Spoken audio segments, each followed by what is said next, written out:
कृष्णदास नित्य ठाकुर जी को माला पहनाते थे अपने हाथ से।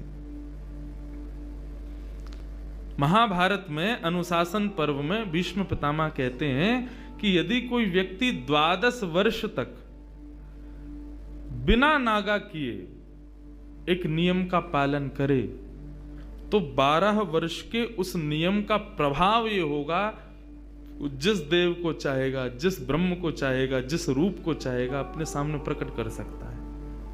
आज भी ये संभव है, लेकिन याद रहे एक दिन भी वो नियम टूटना नहीं चाहिए। ये भाव उन महात्मा ने सुना, कृष्णदास जी ने। मुझे बहुत प्रिय है कृष्णदास जी का भाव। उन्होंने एक ही सेवा अपना ली। जब कथा में सुनकर के गए कि 12 वर्ष तक कोई नियम अपना लिया जाए और 12 वर्ष तक उसको बेनागा पूर्ण किया जाए, तो 12 वर्ष के बाद जिस देव को चाहोगे, जैसे चाहोगे वैसे उसका दर्शन हो सकता है। तो नित्य माला बनाते थे अपनी कुटिया में, और नित्य माला बना करके नंद गांव में, नंद भवन में ऊपर जाकर के कन्हैया को अपने हाथ से पहनाते थे। और उनका भाव केवल इतना था, कन्हैया मैं ये नियम इसलिए अपना रहा हूं कि मैं चाहता हूं जिस दिन 12 वर्ष पूरे हों, 13वें वर्ष का पहला दिन प्रारंभ हो, उस दिन मैं ना आऊं, मेरा कन्हैया मेरे कुटिया पे आए, मैं वही माला पहनाऊंगा। मेरा बस यही नियम है। नित्य ठाकुर जी को माला पहनाते, और माला पहनाने के बाद में कन्हैया के कान में बोलते, लाला 2 साल हो गए, केवल 10 साल रह गए हैं। माला पहनाते, कन्हैया केवल 5 वर्ष रह गए, कन्हैया अब केवल 1 ही वर्ष रह गए, कन्हैया अब तो 6 ही महीना रह गए, कन्हैया अब तो 15 दिन रह गए, अब तो नाचते हुए जाते हैं माला लेकर के, कन्हैया अब तो 1 ही हफ्ता रह गो। रोज माला पहना में, गर्मी पड़े, सर्दी हो, वर्षा हो, खांसी हो, जुकाम हो, बुखार हो, नहीं छोड़ते थे अपना नियम। आज विश्राम दिवस, 12वां वर्ष का अंतिम दिन, ठाकुर जी के सन्मुख गए, माला गले में धराई, लाला सेवा पूर्ण भई अब मोरी, अब मेरी सेवा पूर्ण, प्रतीक्षा करूंगो, कल 13वें वर्ष को पहला दिन है, तू आइयो, तेरे काजे देख 56 भोग बनाऊंगो, तेरे काजे बढ़िया जो है माला बना के रखूंगो, एक सेज सजा के रखूंगो, ने एक देर पौड़ जाइयो मेरे पास, ने एक मोसो बतिया लियो, और लाला तू को जितनो समय मिले तू उतनी देर को आइयो, लेकिन आ जाइयो। और प्रणाम करके उल्टे पांव जा रहे हैं। बोले कि इसका मतलब क्या है? बोले अब कल मैं आऊंगा नहीं, और लाला तू नहीं आयो ना तो जीवन में भूल जाइयो कि मैं कभी आऊंगा। नंद गांव में और नंद भवन में ये मेरा अंतिम प्रवेश है। और प्रणाम करके दिल्ली को चले गए। 56 भोग सजाए, दुनिया भर की सामग्री बनाई, सुंदर सुंदर माला तैयार करी, एक कन्हैया की, बाकी के सबरे ग्वाल वालन की। बोले बछड़ा बछिया आमेंगे संग में, उनको माला पहनाऊंगा, उनके का जो भंडारो है उनके का भी 56 भोग सजाऊंगा। सबके लिए सब तैयार किया। 13वें वर्ष का जब पहला दिन प्रारंभ हुआ, सुबह से ही राह तक रहे, कन्हैया आ रहे होगो, श्याम सुंदर आ रहे होगो, नंद नंदन आ रहे होगो। अभी श्रृंगार को समय भयो है, धूप की छांव से पता कर लेते हैं कि अभी कौन सा समय चल रहा है। अभी श्रृंगार को समय भयो होगो, अरे लाला व्यस्त होगो, श्रृंगार करके और फिर वाके बाद प्रसाद पाके फिर आवेगो। अभी भी नहीं आयो, कोई बात ना, राजभोग पाके आवेगो, गैया चराते हुए चुपके ते आ जाएगो मेरे पास। अपने मन को सांत्वना दे रहे हैं। दोपहर का समय हुआ, सूर्य बिल्कुल ऊपर, राजभोग का समय चल रहा है। कन्हैया आ रहे होगो, बार बार जामे गुलाब जल लेकर के और छींटे मार करके आ जामे। थोड़ी देर में धूप के ताप से, गुलाब जल से वो पृथ्वी फिर से सूख जाती, ठाकुर जी नहीं आए। गैया चरा के दूर चलोगे होगो, शाम को आवेगो, लौटते समय आ जाएगो, 4 बजे आ जाएगो। सूर्य अस्ताचल को जा रहा है और प्रतीक्षा कर रहे हैं। कन्हैया आ रहे होगो, गुलाब जल को छींटा करें, बार बार माला पे जल छिड़क दें, कहीं कोई मक्खी बैठ नहीं जावे 56 भोग पे, वाको विचार करें और फिर देखने लगे कन्हैया आ रहे होगो। नहीं आए श्याम सुंदर। कोई बात ना, शाम को ओलाई करवा करके और फिर रात्रि को प्रसाद पाके कन्हैया फिर आवे वो, तब भी नहीं आए। शयन का समय हो गया, बाबा एक टक बस बैठे हैं, कन्हैया आ रहे होगा। है सके नंदरानी यशोदा नंद बाबा को शयन करवा के आवे वो। रात्रि हो गई, नहीं आए ठाकुर जी। कृष्णदास जी मुस्कुराने लगे। 12 साल से एक टक बिना नागा किए अपने नियम में लगा हूं।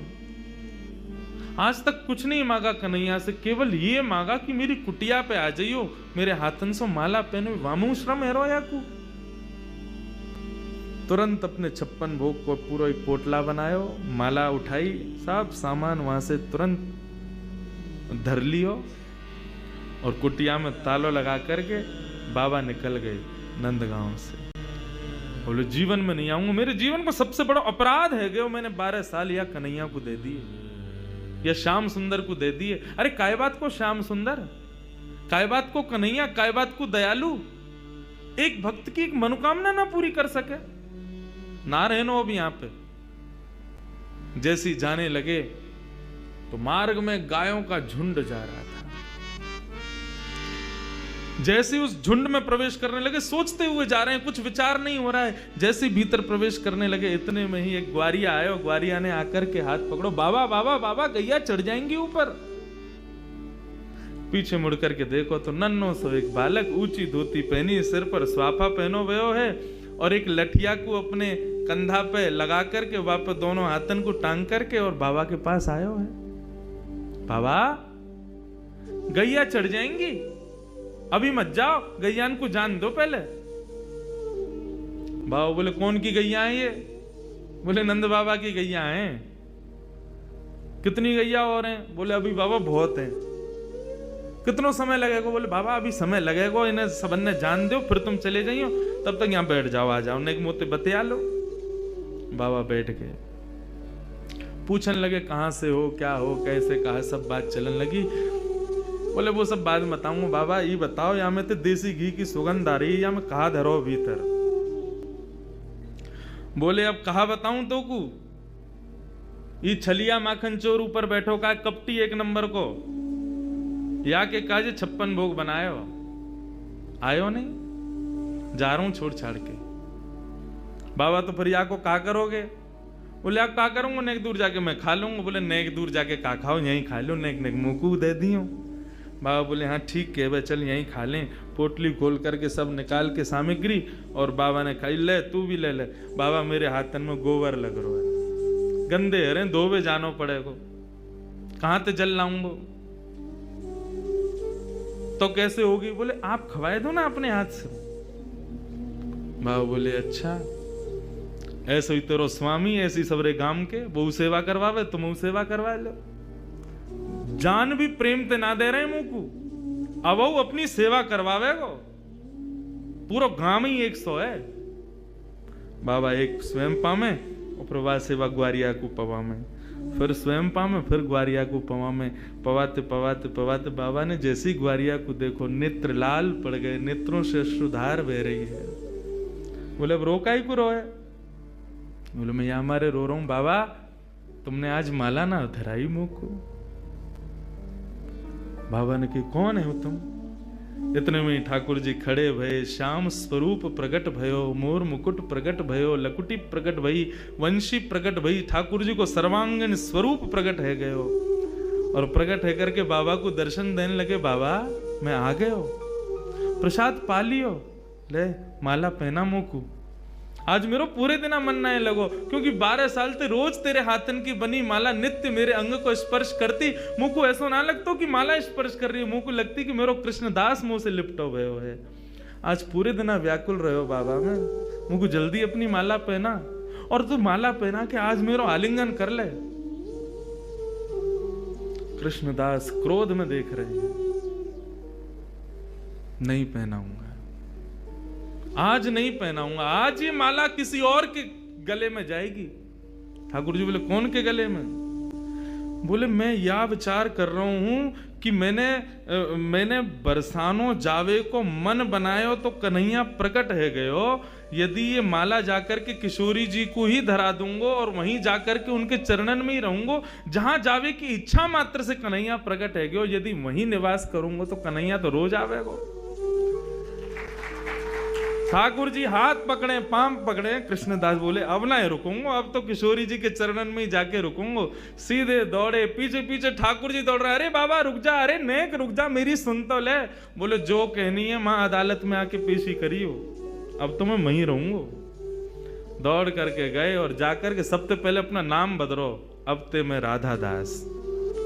किशोरी जी के चरणन में जाकर के माला धरा दी और जैसे ही प्रणाम करके किशोरी जी को देखो है तो वही किशोरी जी में श्याम सुंदर, वही श्याम सुंदर में किशोरी जी, ऐसा भाव उनके सामने प्रकट है गए। कहने को अभिप्राय भागवत भी इस बात को स्वीकार करे कि तस्य भाव प्रभावेण विरहोस्मान न संस्पृशेत। यदि किशोरी जी की शरण ले ली जाए तो ये श्याम सुंदर कभी कोई को विरह ना दे सके। ये श्याम सुंदर नित्य किशोरी जी के ही हैं। ऐसे किशोरी जी को हम बारंबार प्रणाम करें, बारंबार वंदन करें, वो हम पे कृपा करें।